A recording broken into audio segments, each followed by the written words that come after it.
Ang kwento ni Tomby.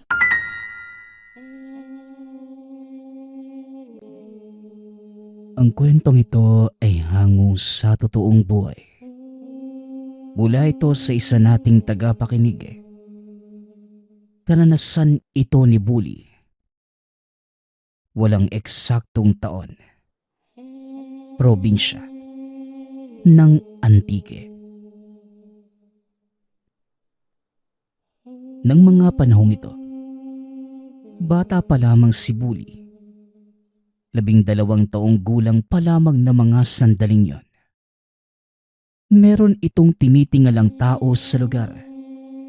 Isang mandirigma, si Milenyo, na palaging naaasahan ng mga tao sa oras na magkaroon ng problema, lalo na sa usaping aswang. Pagka-uwi sa tahanan mula sa paglalaro sa labas, nakita niya si Nanay Amelia. Balisa ang itsura nito. Nagsimula ang lahat ng iyon magmula nang dumating ang pamangking galing sa ibang bayan. Nakipaghiwalay bigla ang asawa ng dalaga, kaya sa kanya ito umuwi.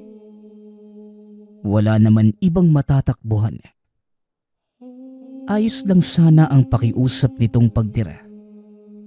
Ngunit ng mga panahong yun, buntis ang dalaga. Mahirap ang sitwasyon kapag may buntis na kasama. Ang lugar ay binabalik-balikan ng mga aswang dahil doon. Ilang beses na ding may nakaengkwentro maging ang asawa ni Nanay Amelia, na si Tatay Manding. Manding, paano kung makiusap tayo kay Milenyo? Nasa kanila muna manuluyan si Luna.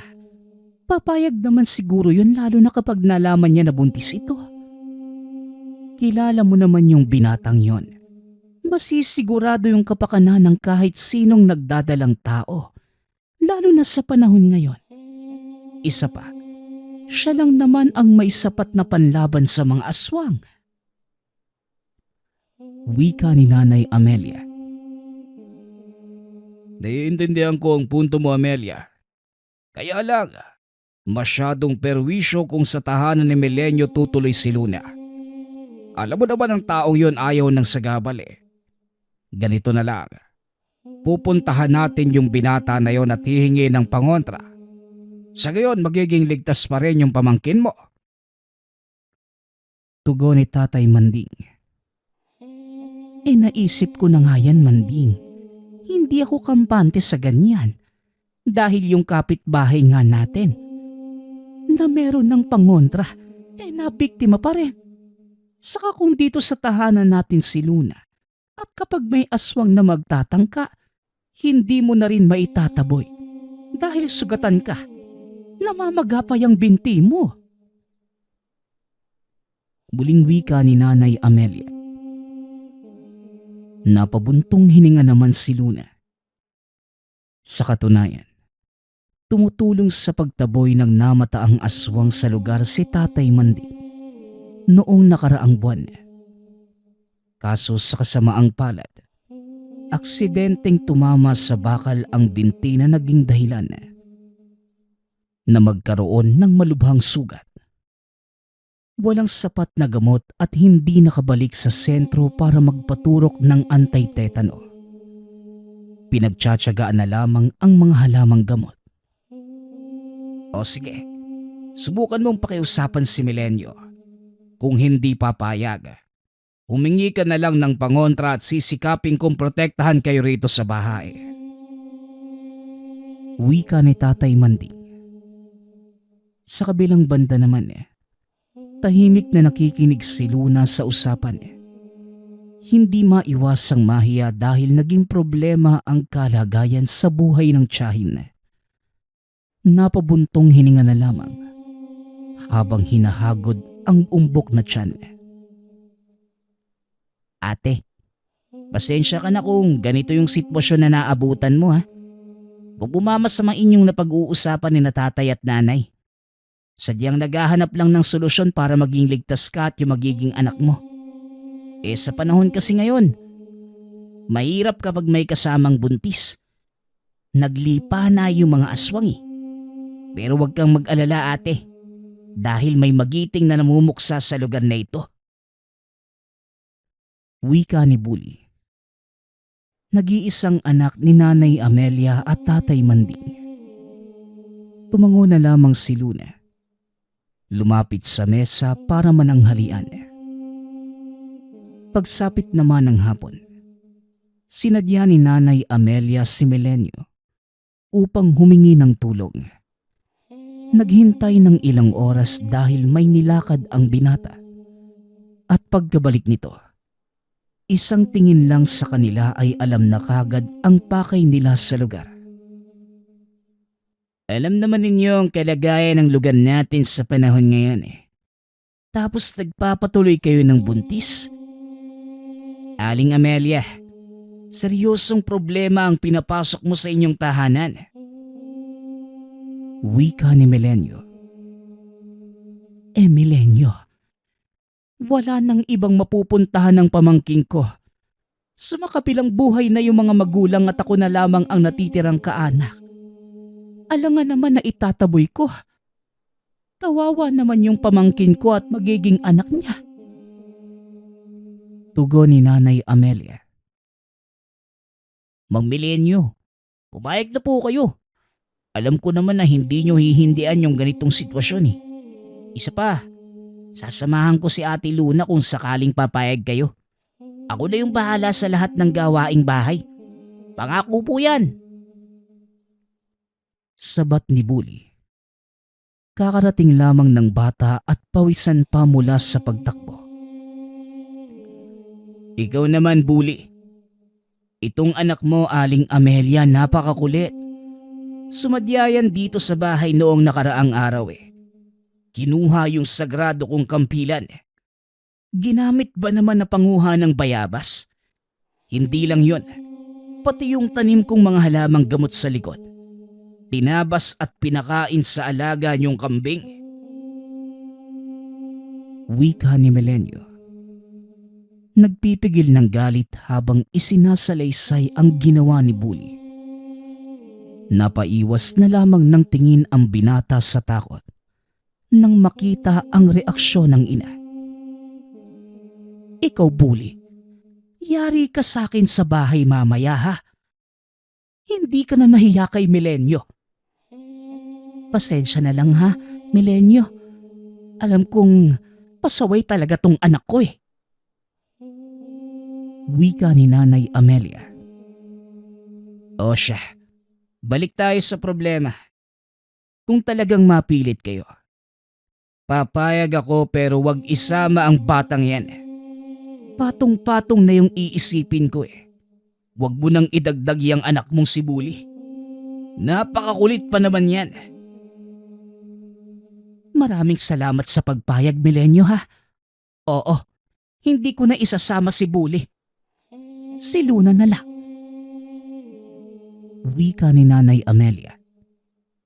Pagkatapos ng usapan, umuwi na sila para maihanda ang mga gamit ni Luna. Ngayong gabi sa tahanan ni Milenyo ito matutulog upang masigurado ang kaligtasan ng dalaga. Sasamahan ito ni Nanay Amelia para hindi mailang ang pamangkin. Mabuti naman at pumayag si Milenyo. Sa ganong paraan mapapanatag ang kalooban natin. Masanay ka na rin muna Luna. Isang buwan na lamang din naman ang hihintayin at lalabas na ang bata sa iyong sinapupunan. 8 buwan na yan ano? Tanong ni Tatay Manding. Oo tiyo, kaunting tiis na lang po talaga. Pasensya na rin po kayo sa perwisyong dala ko sa inyo ha. Tugon ni Luna. Ay nako, huwag mong sabihin yan pamangkin. Nagkataon lang na masama ang lagay ng paligid para sa kagaya mong nagdadalang tao. Hayaan mo. Ang sabi naman ni Milenyo, matatapos din ang panahon ng pambibiktima ng aswang. Hindi naman sa lahat ng oras ganito. May nakatakdang araw lang talaga ang paghahasik ng mga yan. Tiis-tiis na lang muna talaga tayo ha. Tugon ni Nanay Amelia. Pagkatapos ng paghahanda ng iilang gamit, lumakad na sila papunta sa tahanan ni Milenyo. Gulat pa nang makita si Bully sa kusina, naghahanda ng makakain. Ay nako Amelia, wala nang mas ikukulit pa tong anak mo. Inunahan pa kayong makarating dito. Hayaan na nga, pakikinabangan ko na lang yung batang yan. Wika ni Milenyo. Napailing na lamang ito sa sobrang kakulitan ng bata. Pinandilatan ito ni Nanay Amelia. Ngunit tumawa lamang si Bully. Ipinagpatuloy na rin ang paghahanda ng lamesa. Sabay silang naghapunan at nagkwentuhan pagkatapos. Pagsapit naman ng oras ng pagtulog, pumwesto na sa higaan ang magtiyahin. Maliban kay Milenyo at Bully na tumambay muna sa bakuran. Mang Milenyo, ano nga po ba yung nangyari sa inyo para magkaroon ng kakayahan na malaman ng mga bagay-bagay? Lalo na sa aswang. Ang bilis nyo pagdating sa mga nilalang na yun eh. Naisip ko lang po na baka dati kayong aswang sa nakaraang buhay. Aray! Aray naman po! Natigil si Bully sa pagsasalita. Nang batukan ito ni Milenyo. Kung dati man akong aswang, sana noon pang nakaraang buhay hinanap na kita para mabiktima. Napakalala ng dila mo, Bully. Wika ni Milenyo. Ito naman si Mang Milenyo. Biro lang. Ganyan siguro kapag tumatanda na no. Hindi na alam yung pinagkaiba ng seryosohan sa pagbibiro. Maiba nga po pala ako. Kailan matatapos yung panahon ng mga aswang? Nakakaawa na po kasi yung sitwasyon ng mga buntis ngayon eh. Nangangamba na nga sila na baka malaglag yung bata sa sinapupunan. Dumadagdag pa yung nilalang na yan. Ang masyadong pag-aalala, nagdudulot din po ng masama sa ibang buntis, di ba? Seryosong wika ng bata. Hindi magtatagal. Kakalma din ang sitwasyon. Nagkataon lang talaga na maraming nagdadalang tao. Ngayon pa na oras na mga aswang. Pero wag kang mag-alala. Malapit nang matigil ang pambibiktima. Hindi naman sa matitigil na talaga dahil darating muli ang panahon ng paghahasik. Pero sa ngayon, gusto kong maging alerto ka, Bully. Kailangan ko rin ng tulong mo kaya pumayag akong dumito ka sa bahay. Makinig ka lang mabuti para hindi ako magalit ha. Tugon ni Milenyo. Yan ang gusto ko. Ano po bang gagawin ko, Mang Milenyo? Wala naman masyado. Isa lang ang ibibigay ko. Maging alisto ka sa mga senyales ng paligid. Kung may kahina-hinalang mapansin, magsabi ka kaagad sa akin. Tugon ni Milenyo. Sa puntong ito naging bantay si Bully. Walang reklamo na tinanggap ang utos. Sa sala siya pumwesto. Nakadungaw sa bintana habang tinitignang maigi ang paligid. May bitbit na langis. Para pang saboy kung sakaling may makitang aswang. Ilang oras ang lumipas wala pa namang napapansin. Ngunit makaraan lamang ang ilang sandali. Napako ang tingin sa unahan. Madilim ang bahaging yun ngunit malinaw na nakikita ang gumagalaw na anino. May hubog ito ng isang taong gumagapang. Inakala ng bata noong una na baka kapitbahay lamang na dumudumi. Wala pang maayos na palikuran ang mga kabayan. Ngunit nang sandaling umalingasaw ang matinding amoy, wala sa sariling napasigaw. Kagad namang naagaw ang atensyon ni Melenyo. Naabala sa pag-aayos ng mga kagamitan niya. Sa hudyat ni Bully, dali-daling kinuha ang kanyang sandata, ang sagradong kampilan. Saka ito dali-daling lumabas. Doon ho, Mang Milenyo.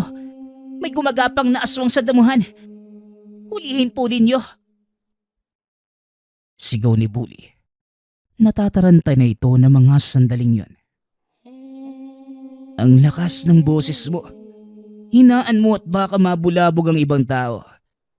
Sa sigaw mong yan, malamang natimbrehan na din yung aswang. Kapag yun nakatakas, yari ka talaga sa akin. Wika ni Melenyo. Tumahimik naman si Bully ngunit huli na. Nagising ang mga kapitbahay lalo na sina Nanay Amelia at Luna. Sa kabilang banda naman, tinalasan ni Melenyo ang paningin para sa paghahanap.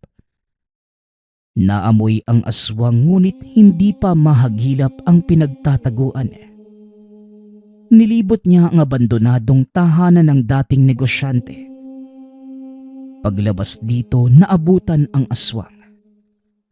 Kagad nitong sinunggaban ngunit madaling nakabawi. Otomatikong kumilos ang kamay. Sabay wasiwas ng kampilan. Napapikit na lamang ang binata sa pagtilamsik ng dugo. Pagbagsak nito ay dali-dali muling sinaksak hanggang sa tuluyang binawian ng buhay. Nakapamewang pang tinitiga ni Melenyo ang nakahandusay na nilalang. Napabuntong hininga na lamang siya. Naghanap ng mapaglalagian ito. Pagkatapos ay dinala sa pagmamay-aring lote, kung saan naging hantungan ng pinaslang na mga nilalang. Nang may ayos ang bangkay, umuwi na ito para tawagin muli si Bully. Magpapatulong sa paggawa ng hukay. Wala naman itong reklamo. Marami nga lang mga katanungan na mga sandaling yon. Mang Milenyo, akala ko hindi nyo nabubuksan ng lupang to. Saradong-sarado kasi tapos binakuran pa. Siya nga po pala, ang daming bakas ng hukay. Dito nyo po ba inililibing lahat ng aswang na napapatay nyo? Tanong ni Bully. Sa puntong ito, naghahanda na sila sa pag-uwi. Wag nang maraming tanong. Bitbitin mo na ang kagamitan na makabalik na tayo. Yung nanay at pinsan mo lang ang naiwan doon. Tugon ni Melenyo. Nahalata naman ng bata na tipid ito sa pagsasalita. Kaya hindi na ito nangulit pa. Pagsapit naman ng umaga, nagpaalam na sina Nanay Amelia na uuwi. Ang usapan ay sa gabi lamang manunuluyan. Nagpaiwan si Bully sa tahanan ni Melenyo.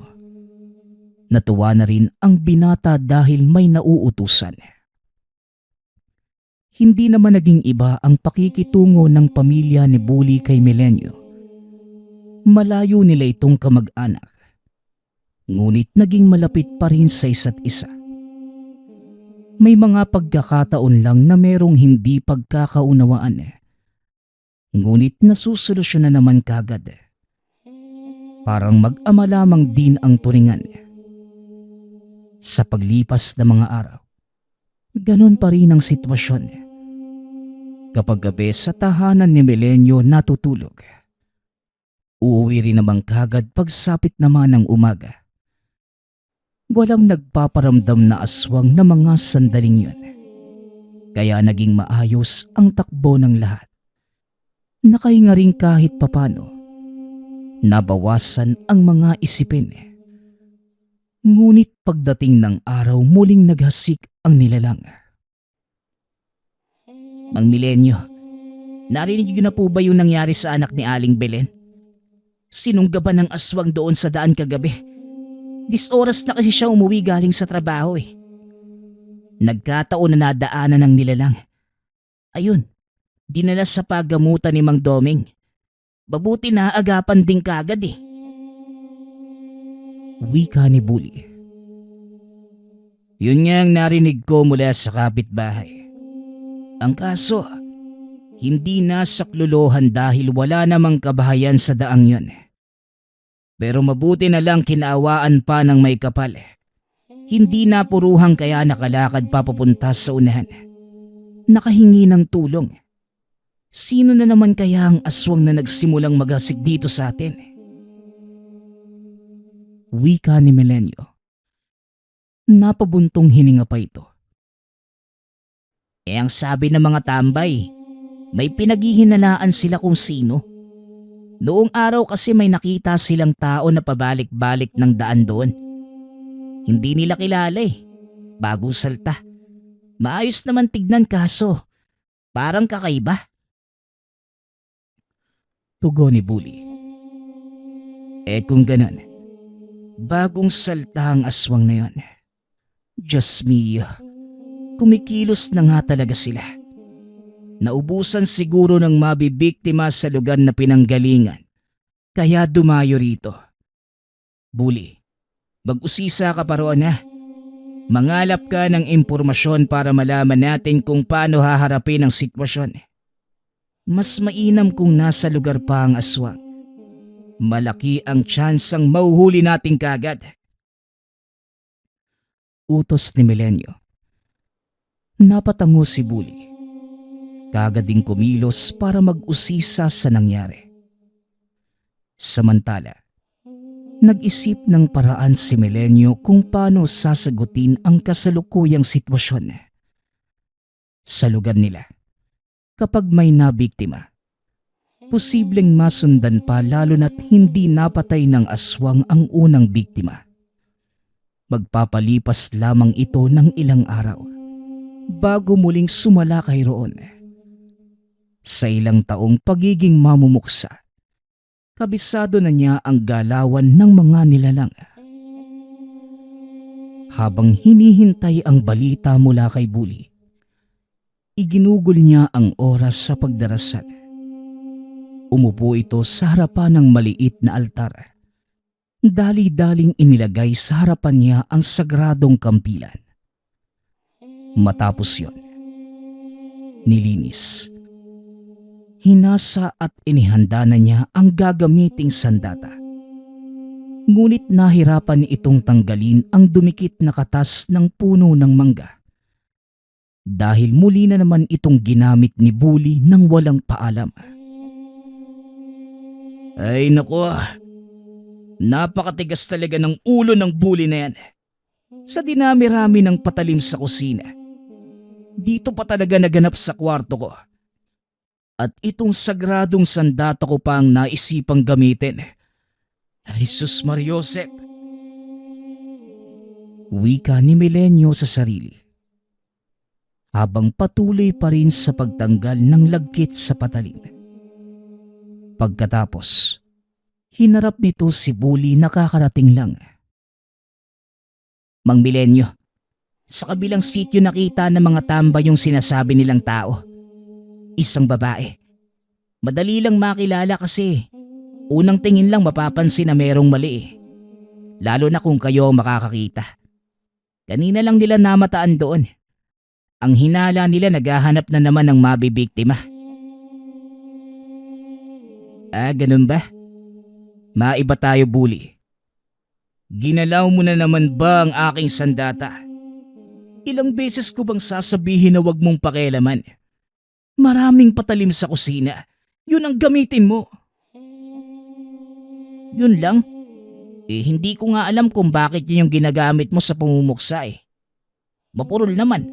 Nahirapan nga akong hiwain yung mangga kanina. Napabuntong hininga na lamang si Melenyo. Dahil sa totoo lang, sa aswang lamang gumagana ang patalim at magiging mapurol ito laban sa ibang bagay, maging sa tao. Ngunit hindi pwedeng hayaan lamang si Bully sa kung anong maisip nito. O sige, Balik na tayo sa usapang aswang. Nakita nila kamo. Sinong tambay ang tinanong mo? Baka yung sintu-sintu sa kanto ha? Kung ano-ano lang naman yung sinasabi ng mga yun Depende sa maiisip nila. Wika ni Melenyo. Hindi po no. Matitinong tambay yung tinanong ko. Yung grupo ng anak ni Mang Doming. Alam nyo naman na aktibo yung mga yun pagdating sa usaping aswang. Maaasahan sila. Tugon ni Bully. Kung ganon sige. Ikonsidera natin ang nakalap mong impormasyon. Pupunta ako sa kabilang sitio para malaman kung gaano yung katotoo. Wika ni Melenyo. Pagsapit ng hapon, pumunta ang binata sa kabilang sitio. Hindi na isinama si Bully.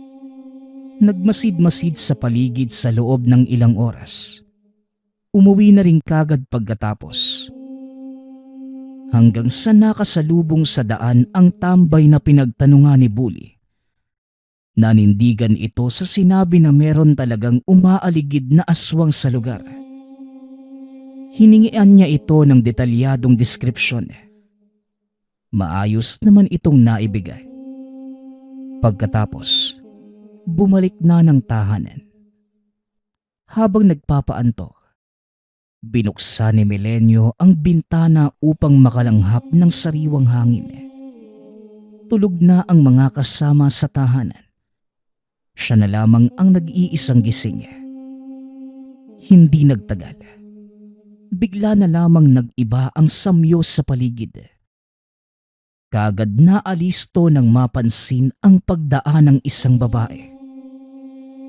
Kahit nakatalikod sa gawin niya, umakma ang iilang deskripsyon na binanggit ng tambay. Hindi na nagdalawang isip. Dali-dali itong sinundan. Ang ipinagtataka lamang, inililigaw siya nito. Hindi niya alam kung bakit ngunit sinabayan. Nagkunwari itong nawala sa daan. Nang mapansin ng nilalang, bumalik ito. Hinayaan na muna para malaman kung ano ang binabalak. Mabilis namang sumunod si Emilio makalipas ang ilang sandali. Napakuyom ang kamao. Napagtantong sa tahanan niya binabalak na maghasik ng aswang.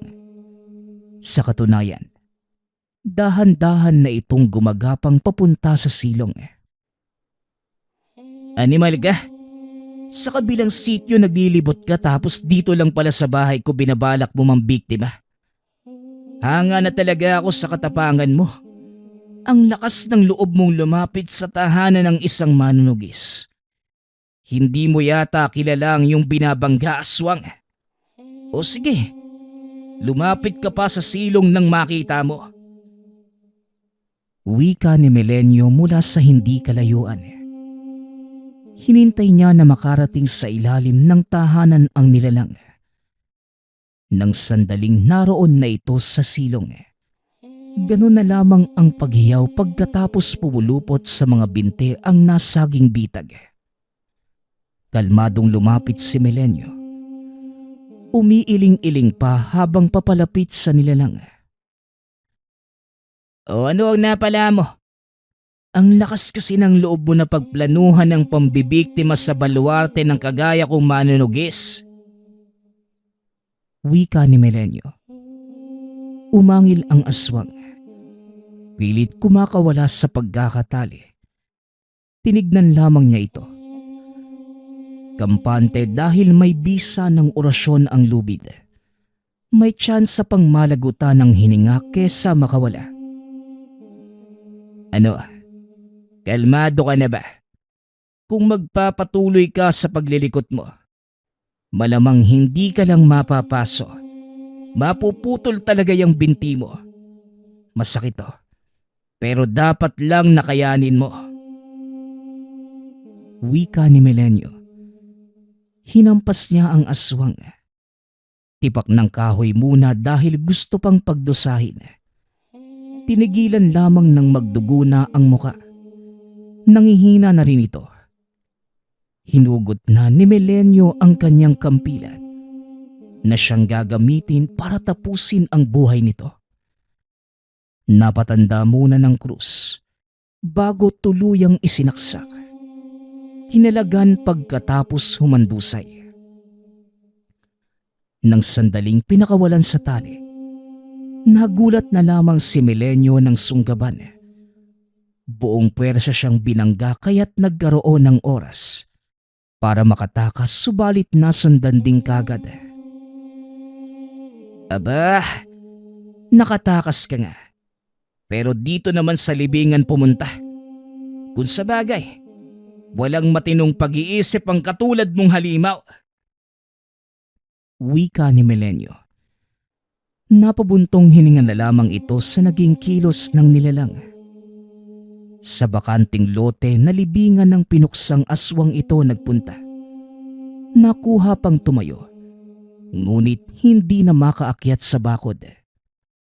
Umarap na lamang sa kanya at sinubukang sumugod. Kalmado lamang si Melenyo. Pasimpleng umiilag. Hindi na lumaban dahil hinang-hina na ang nilalang. Ilang beses pang natumba ngunit sinikap na makabangon para umatake. Nang tumagal, kumilos na ang binata. Sinaksak muli ang aswang hanggang sa hindi na makabangon. Napagapang na lamang ang nilalang. Hindi na rin nakahakbang paglipas ng ilang sandali. Sa dami ng natamong saksak na halos magkandalasog-lasog ang katawan, hindi na nito kinaya. Hindi pa natigilan si Melenyo.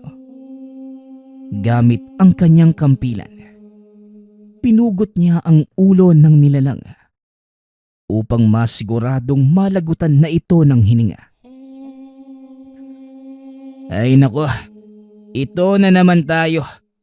Pagkatapos mapuksa maglilibing. Mga perwisyo talaga.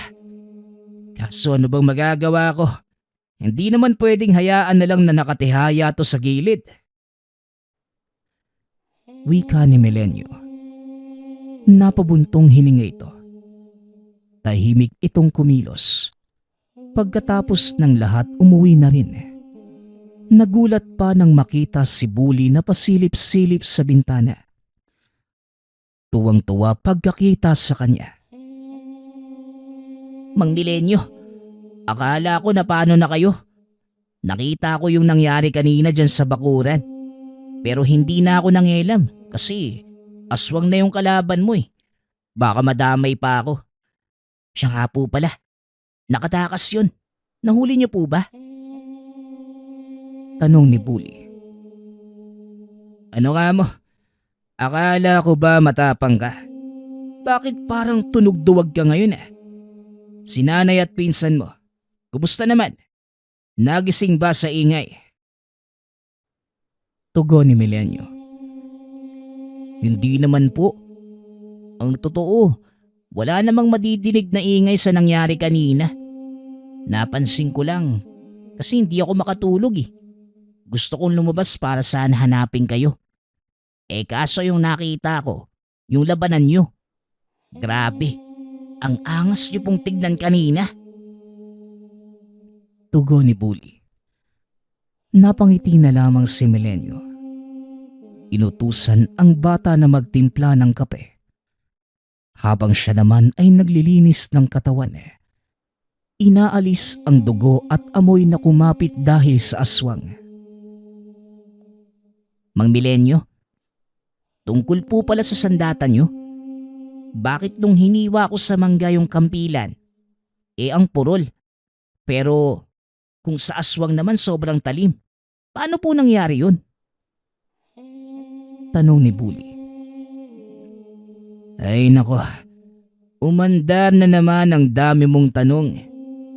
O sige, sasagutin ko para matahimik ka na. Ang sandata ko ay para lamang sa mga aswang. Hindi gagana ang kampilan sa mga bagay-bagay. Kaya sana, huwag mo nang papakialaman para gamitin na pangbalat sa mga nanakaw mong mangga at bayabas. Tugon ni Milenyo. Hindi ko naman po talaga papakialaman. Hindi naman mapapakinabangan eh. Nakakainganyo lang gamitin yung kampilan nyo. 'Di ba? Ang angas kasi ng datingan. Angas ka dyan. Matulog ka na nga doon. Tumadaldal ka na naman eh. Magpahinga ka na. Mahaba pa ang gabi. Bukas ka na lang umarangkada. Sita ni Milenyo. Kagad namang sumunod ang bata. Nang si Milenyo na lamang ang naiwang gising. Ginugol ang oras para linisin ang mga gamit. Pagkatapos, ibinalik sa lagayan ang kampilan. Itinago sa pwesto kung saan hindi na madaling mahanap ni Bully. Nababahala na baka gamitin na namang sa kung saan-saan. Pagsapit ng umaga, hindi na nakauwi pa si Nanay Amelia dahil iniinda na ang pananakit ng tiyan. Idiniretso nila sa bahay ng kumadrona. Nag-aabang na rin si Milenyo para may makatulong. Pagkatapos nito, sa tahanan na rin nila nagpahinga. Pinagbawalan na ang buntis na maglakad-lakad dahil nalalapit na ang araw ng panganganak. Sumasadya na lamang si Milenyo sa kanila. Minsan doon na rin ito natutulog para mabantayan. Wala namang masamang nangyari hanggang sa dumating ang puntong nailuwal ang bata. Alis na naman ang binata, maging si Bully lalo na sa banta ng mga aswang.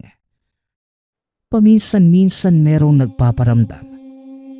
Ngunit walang laban ang naganap dahil dinoble ni Milenyo ang bisa ng mga pangontra. Sa paglipas ng mga araw, muling napayapa ang lugar. Natapos din ang panahon ng paghasik ng mga nilalang. Saglit na nawala ang pangamba ngunit naroon pa rin ang takot ng karamihan. Hindi natin masasabing tapos na dahil walang hangganan ang pambibiktima ng mga ito. Matapos ang lahat ng kaganapan, muli na namang bumalik sa normal ang lahat. Nagpatuloy sa araw-araw na gawain si Milenyo. Habang si Bully naman, unti-unting nagbago ang hilig. Itinuon ang oras sa pag-aaral at pagtuklas ng ibang bagay. Naiinis man si Milenyo sa kanya. Ngunit merong parte sa kaloob-looban na hinahanap-hanap niya ang presensya ng bata. Ngunit sa loob ni Milenyo, mas mabuti na ang ganun kesa gayahin pa siya ni Bully. Hindi madali ang gampanin ng isang manunugis. Araw-araw nalalagay ang buhay sa peligro para lamang makatulong sa ibang tao.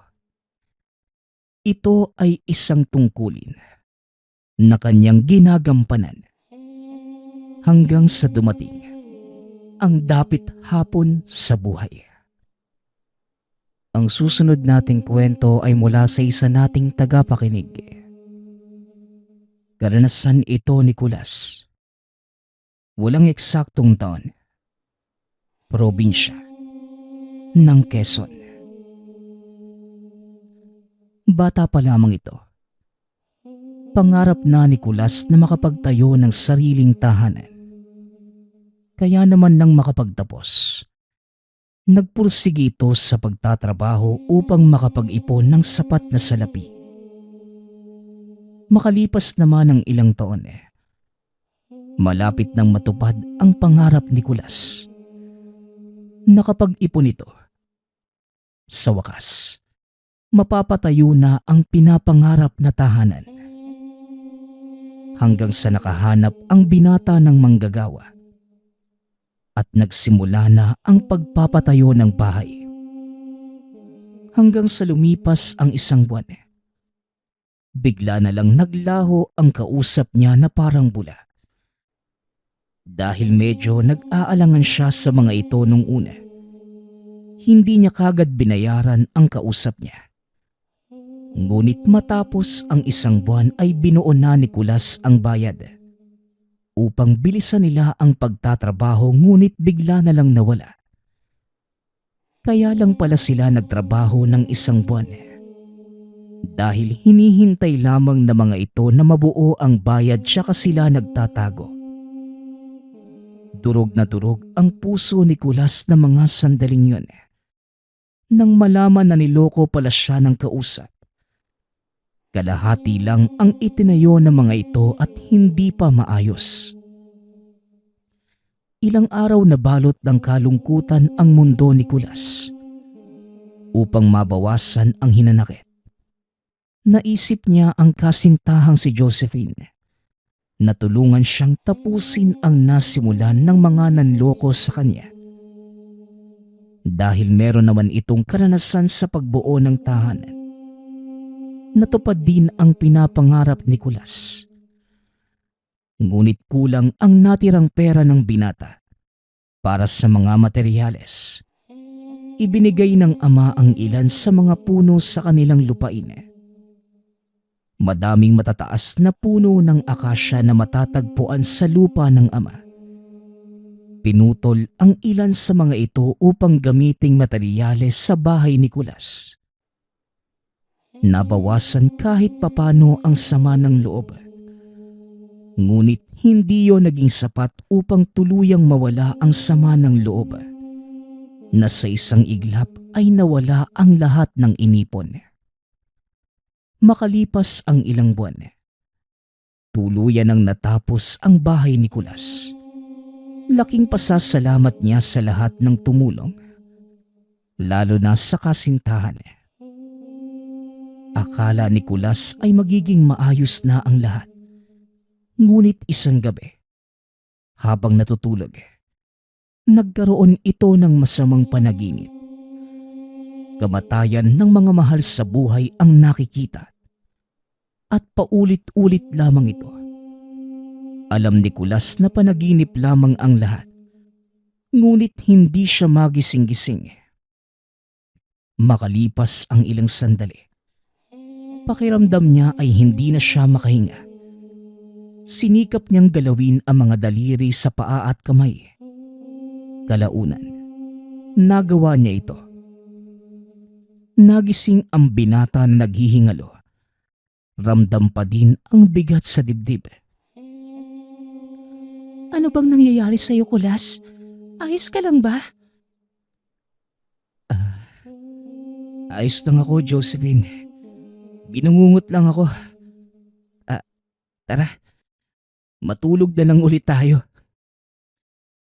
Sigurado ka bang ayos ka lang?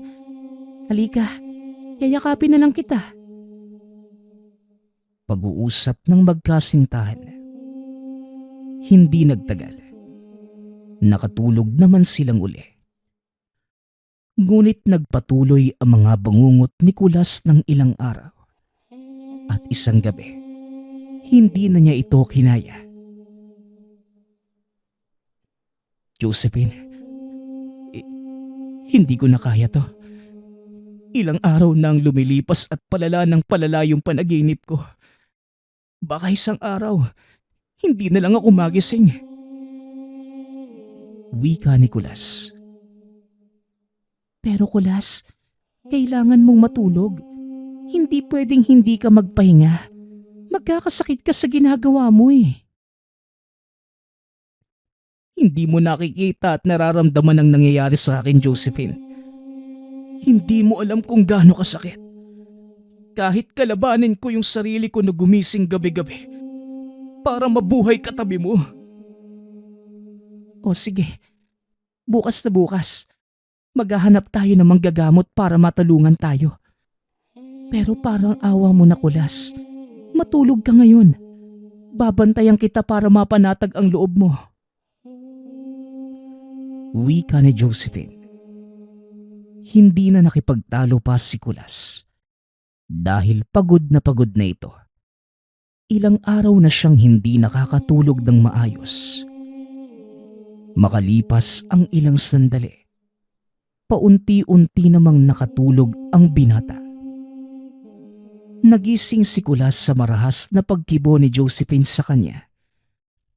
Sumama ang kalooban ni Kulas dahil sinira ng kasintahan ang tulog. Gumising ka na, Kulas. Aalis na tayo. Dalian mo. Tara na. Wika ni Josephine. At kagad niyang hinila si Kulas papalabas ng tahanan. Teka nga, Josephine. Saan ba tayo pupunta? Madaling araw pa lang. Wala pang bukas na mga tindahan. Wika ni Kulas habang kinukusot-kusot pa ang mga mata. Nakaidlip ako paunti-unti. Tapos pagdilat ko, nakita ko siya, Kulas. Merong napakalaking babaeng nakaupo sa dibdib mo.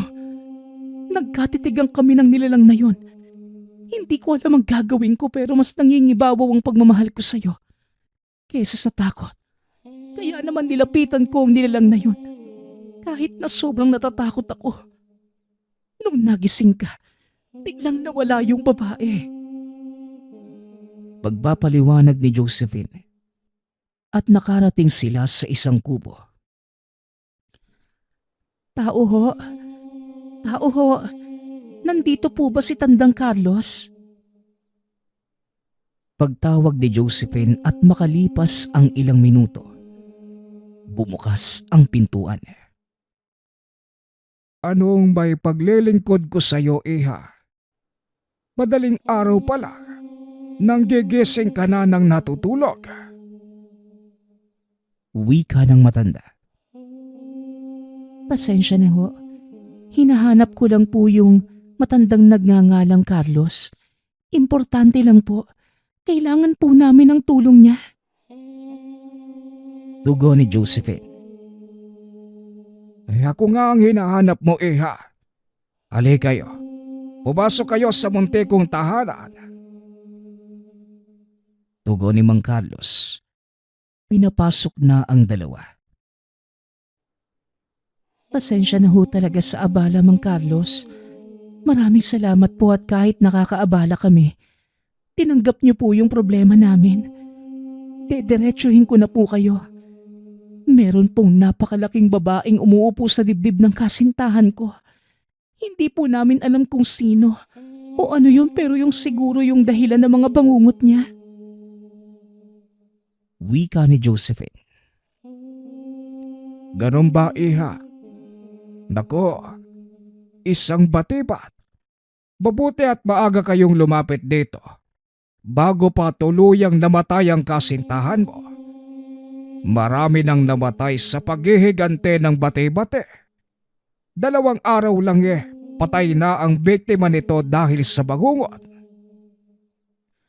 Pagpapaliwanag ni Mang Carlos, nagkatinginan pa ang magkasintahan. 2 araw lang ho. Parang mag-iisang linggo na akong binabangungot Ang ibig sabihin nun, Iho, palabang ka. Hindi naman masamang elemento ang mga batibat. Pero kapag ginambala mo na sila, mapaghiganting nila lang sila. Malaki ang posibilidad na kaya ka inatake nito dahil meron kang ginawang kasalanan sa kanya. Kadalasan ang dahilan ay sinira mo siguro ang tahanan. Wala naman po kaming sinisira, Mang Carlos. Nagbuo pa nga po kami ng bahay matapos kaming lokohin ang kausap namin.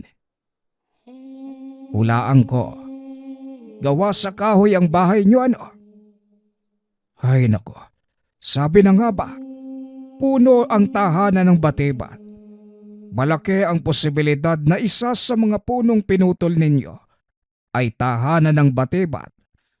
At dahil sinira nyo ang tahanang tinutulugan nila, hindi niya kayo hahayaang matulog din. Meron po bang solusyon dito, Mang Carlos? Aba syempre meron. Kailangan lang ay may manggigising sa biktima.